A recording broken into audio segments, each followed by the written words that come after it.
जय हिंद दोस्तों, बहुत बहुत स्वागत है हमारे YouTube चैनल पर। दोस्तों आपको जैसे हमने बताया ई वे बिल जनरेट करने से पहले ई वे बिल की वेबसाइट पर आने के बाद में रजिस्ट्रेशन करना जरूरी होता है। तो आप सिंपली गूगल पर ई वे बिल लॉगिन लिख देंगे या ई वे बिल लिख देंगे तो इस तरह की वेबसाइट आपको दिखाई देगी eWayBillGST.gov.in, जिसके ऊपर सिंपली आपको क्लिक कर देना है। तो इस तरह का पोर्टल आपको दिखाई देगा कि आपको ई वे बिल का पोर्टल पर यहाँ पे लॉगिन के ऊपर क्लिक कर देना है। लॉगिन के लिए आपको यूजर आईडी और पासवर्ड मांगा जाएगा, लेकिन आपके पास में तो ये है नहीं। तो आपको क्या करना है, न्यू रजिस्ट्रेशन के ऊपर क्लिक कर देना है। तो जैसे ही हम न्यू रजिस्ट्रेशन के ऊपर क्लिक करेंगे दोस्तों, तो हमारा इस तरह का पोर्टल खुल जाएगा और ये आपसे पूछेगा कि आपका जीएसटी नंबर क्या है। तो जीएसटी नंबर आपको यहाँ पे अपना कॉपी कर देना है, टाइप कर देना है। अब आपको ये कैप्चा कोड भी डाल देना है। तो दोस्तों कैप्चा कोड डालने के बाद में आपको सिंपली गो के ऊपर क्लिक कर देना है। जैसे आप गो पर क्लिक करेंगे तो ई वे बिल रजिस्ट्रेशन का फॉर्म आपका यहाँ पे खुल जाएगा। आपका जीएसटी नंबर आ चुका है, एप्लीकेंट का नाम, ट्रेड नेम, उसका एड्रेस, इसका मोबाइल नंबर और मेल आईडी आ चुका है। अब आपको क्या करना है, सिंपली सेंड ओटीपी पर क्लिक कर देना है।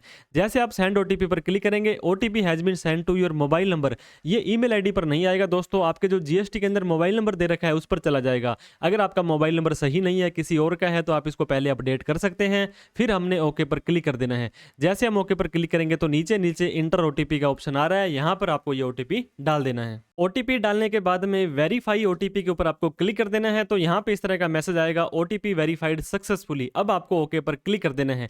नीचे आने के बाद में दोस्तों आपसे आपका यूजर नेम पूछा जाएगा, आपका पासवर्ड पूछा जाएगा और री एंटर पासवर्ड पूछा जाएगा। ये यूजर नेम आपका बहुत ही साफ सुथरे शब्दों में होना चाहिए। कोई भी यूजर नेम आप अपना यहाँ पे लगा सकते हैं जो इन फ्यूचर में आपको ध्यान रहे। इसके बाद में आपको अपना पासवर्ड लगा देना है। पासवर्ड आपका स्ट्रॉन्ग होना चाहिए। इसके बाद में फिर से उसी पासवर्ड को आप यहाँ पे डाल देंगे।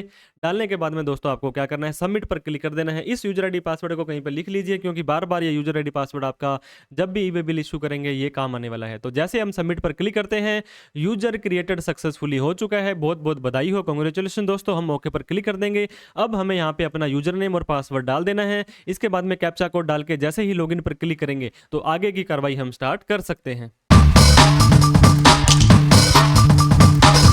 दोस्तों रजिस्ट्रेशन करने के बाद में हमें फिर से किसी ब्राउज़र पर आ जाना है। यहाँ पे आने के बाद में आप सिंपली लिख सकते हैं ई वे बिल। जैसे आप ई वे बिल लिखेंगे तो आपको इस तरह के रिजल्ट्स दिखाई देंगे।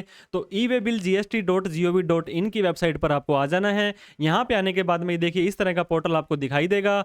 राइट साइड में ऊपर लॉगिन का निशान दिखाई दे रहा है। लॉगिन के बाद में जो यूजर आईडी आपने बनाया था और जो भी पासवर्ड आपने रखा था दोस्तों, वो पासवर्ड आपको यहाँ पे डाल देना है। पासवर्ड डालने के बाद में कैप्चा कोड आपको यहाँ पे डाल देना है। यूजर आईडी, पासवर्ड और कैप्चा डालने के बाद में सिंपली लॉगिन बटन पर क्लिक करेंगे। इस तरह का मैसेज आपको दिखाई देगा। इस पे सिंपली आप ओके कर सकते हैं।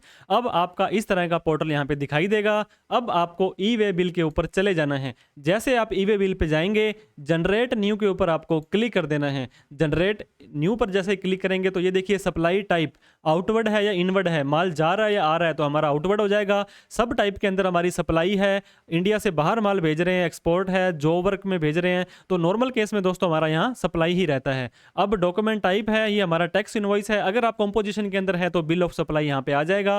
टैक्स इनवॉइस के बाद में जो डॉक्यूमेंट नंबर आपको डालना है, अब आपको यहाँ पे डालना है जो बिल नंबर होता है आपका, आपके बिल पे आप देख सकते हैं। इसके बाद में दोस्तों डॉक्यूमेंट डेट, मतलब किस तारीख को ये आप बिल जनरेट कर रहे हैं। ट्रांजैक्शन टाइप के अंदर रेगुलर, बिल टू शिप, कई बार क्या होता है बिल किसी और को देना होता है, शिप किसी और को करना होता है, बिल फ्रॉम कहीं और से आता है, डिस्पैच कहीं और होता है। तो हम रेगुलर के अंदर दे रहे हैं कि जहां पे माल जा रहा है वहीं पर ही वो मालिक रहता है। अब बिल फ्रॉम के अंदर दोस्तों आपकी फर्म का नाम, आपका जीएसटी नंबर और आपका स्टेट आ चुका है। और ये डिस्पैच फ्रॉम का मतलब है जहां पर आप अपना एड्रेस, आपका एड्रेस आपके पिन कोड के अकॉर्डिंग आ जाएगा। अब बिल टू के अंदर हमें आ जाना है। बिल टू का मतलब क्या होता है कि किसे हमने माल देना है। तो आप इसका नाम डालने की बजाय यहाँ पे आपको जीएसटी नंबर ही सिर्फ डाल देना है। तो दोस्तों सिर्फ और सिर्फ जीएसटी नंबर हमने डाला, फर्म का नाम, उसका जो स्टेट है, वो कहाँ का रहने वाला है, वो सारा का सारा एड्रेस यहाँ पे आ चुका है, ऑटोमेटिकली आ चुका है। और उसका जो अकॉर्डिंग टू पिन कोड आपका जो डिस्टेंस है वो भी वहाँ पे उसने सेलेक्ट कर लिया है। अब आपका आइटम, सपोज करो आपका कुछ भी पाइप्स का काम है या क्या काम है, वो आइटम के प्रोडक्ट का नाम डालना है,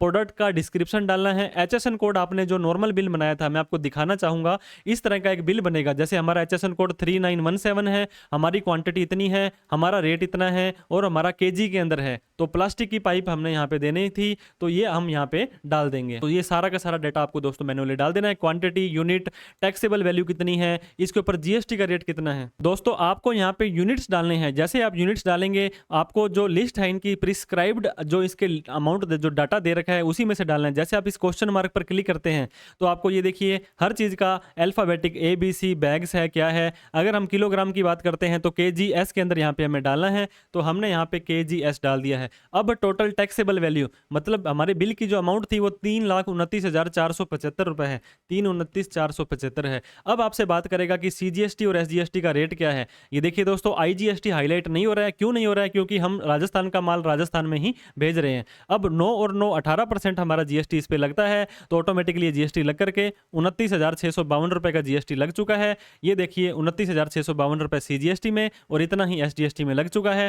टोटल इनवॉइस की वैल्यू हो चुकी है 3,88,780 रुपए 50 पैसे। नीचे देखेंगे 3,88,781 रुपए, ये राउंड फिगर के अंदर आपका बिल है जो बन चुका है। अब हमें नीचे आ जाना है। तो जो 50 पैसे का फर्क था प्लस माइनस के अंदर आप यहाँ पे 0.50 कर सकते हैं। तो ये देखिए राउंड ऑफ के अंदर 781 आ चुका है और हमारा बिल था 781 का था। तो इस तरह से राउंड फिगर के अंदर भी आप यहाँ पे डाल सकते हैं। अब ट्रांसपोर्टर की आईडी की बात की जा रही है। दोस्तों ट्रांसपोर्टर अगर कोई ट्रक है या किसी भी साधन में आपका माल जा रहा है, जैसे आप क्वेश्चन मार्क पर क्लिक करेंगे, अगर उस ट्रांसपोर्टेशन का जीएसटी नंबर है आपके पास या एनरोलमेंट आईडी है तो आप डाल दें, अदरवाइज ये मैंडेटरी नहीं है। ट्रांसपोर्टर का नाम जैसे कि रोड लाइंस, ये सालासर रोड लाइंस, इस तरह से जिस कंपनी का नाम होता है वो आप डाल सकते हैं। अब आपका जो पिन है, पिन कोड के हिसाब से आपका जो डिस्टेंस अपने आप आ चुका है 115 किलोमीटर है। और आपको दोस्तों यहाँ पे मैनुअली चेंज करना है तो आप कर सकते हैं। अप्रोक्सीमेटली डिस्टेंस 10% से ज़्यादा नहीं होगा, मतलब 11 किलोमीटर कम या ज़्यादा आप इसमें कर सकते हैं। अब ये रोड से जा रहा है, रेलगाड़ी से जा रहा है, हवाई जहाज से जा रहा है या शिप से जा रहा है। अब व्हीकल नंबर हमें यहाँ पे डाल देना है जो उस ट्रक का व्हीकल नंबर है। जैसे कि अगर आपका RJ13 है, इसके बाद में 2 डिजिट है, फिर 4 डिजिट है, जो भी है। इसके बाद में ट्रांसपोर्टर का डॉक्यूमेंट नंबर है, ये भी आपका मैंडेटरी नहीं है। ये जो बिल्टी वगैरह आपके लिए बनाते हैं, जनरेट करते हैं, वो यहाँ पे आता है, तो उसकी भी कोई ज़्यादा मैंडेटरी यहाँ पे नहीं है। इसके बाद देखिए दोस्तों हमने व्हीकल नंबर डाल दिया है। अब प्रीव्यू के अंदर भी जा सकते हैं और सीधा भी सबमिट कर सकते हैं। जैसे आप प्रीव्यू पर क्लिक करेंगे तो ये कह रहा है कि GST R1 के कुछ मैंडेटरी फील्ड आपने नहीं डाले हैं, तो कोई टेंशन वाली बात नहीं है, आप ओके पर क्लिक कर देंगे। तो ये देख सकते हैं आउटवर्ड सप्लाई है, टैक्स इनवॉइस है, आपका सारा डेटा जो आपने भरा था एक बार फिर से चेक करके बैक पर आ जाएं।